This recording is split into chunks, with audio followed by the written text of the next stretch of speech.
Hey! For a while, I've been wanting to see if I can make a sculpture out of Play-Doh.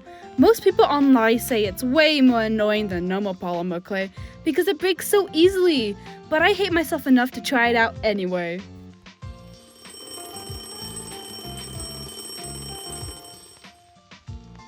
First, I drew a little sketch of what I wanted to sculpt. I chose my mascot, Bouncy, because I'm egotistical. Sunglasses emoji. I wanted to show off the ink-based body by insinuating they came out of an inkwell. I just love drawing goopiness. I wanted to see if I liked sculpting it too.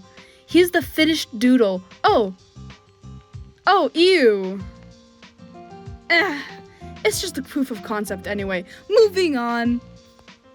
When researching real sculptors, I noticed that they like to start with wire armatures, so I made one with the paper clips I had on hand. Took me a while to make one that could stand on its own. After that, I started to add the clay body in, along with the head. At this stage, it's not going to look the best, but I was honestly surprised to see it coming along so well. Another technique I see with clay in general is adding water to make it easier to manipulate. I did that early on here so I can have the correct anatomy.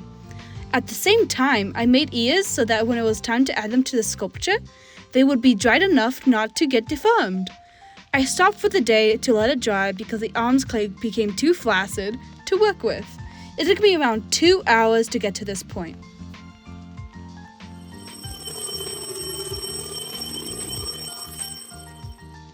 Day 2! Jesus Christ, the entire video was out of focus. It's not too bad, not a lot was done compared to the first day. I first fixed the body's general anatomy and added clay to the arms and legs. I also took the time to start adding the overalls of my mascot. We still haven't gone to the detail work yet. Today was just finishing up the body.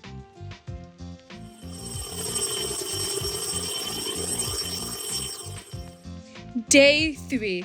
Before I recorded, I actually sculpted out the hair bangs. I just didn't think it was interesting enough for the video. When I decided to hit play, you can see me adding the ears to the figure. When brainstorming, I wanted Bouncy to be leaning on an inkwell.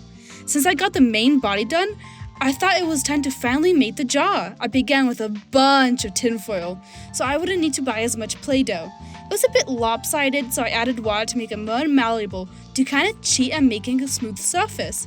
Before I finished up for the day, I spent time sculpting the eyes, the pocket of the overalls, and just making sure the shapes were defined enough to be discernible as Bouncy.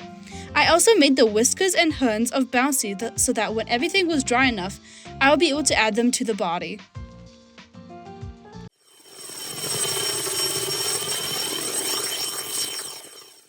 The Day of Reckoning. I added the aforementioned whiskers and horns and smoothed over some details. I skipped over to when I began conjoining Bouncy and the inkwell because the hair is honestly a pain. I wanted to have Bouncy kind of drip from the container, and adding the jupas was just as fun as I thought it would be. I had a cute charm I got from Five Below a while back, but at some point its inside started to leak out. I thought it would be best to recycle the charm bits, so I went to the garage and hit it with a hammer until it broke.